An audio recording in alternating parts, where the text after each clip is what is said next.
This is a short video about a Copal digital alarm clock model LF710.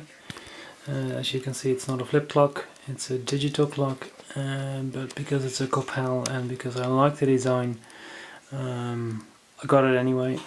Of course, she's for sale. So fairly basic. As you can see, fast, slow, and you can set the seconds back to 0.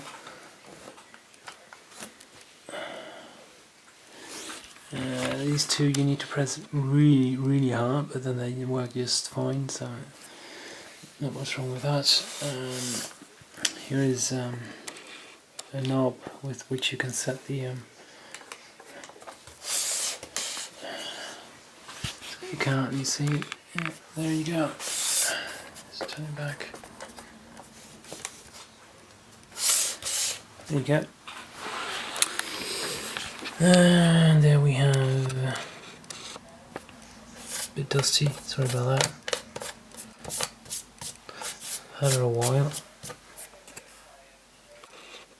Alarm on, set off, snooze button. DSM is still a very large company in the Netherlands. Presumably this clock was given as, to relations, customers, maybe even employees, who knows.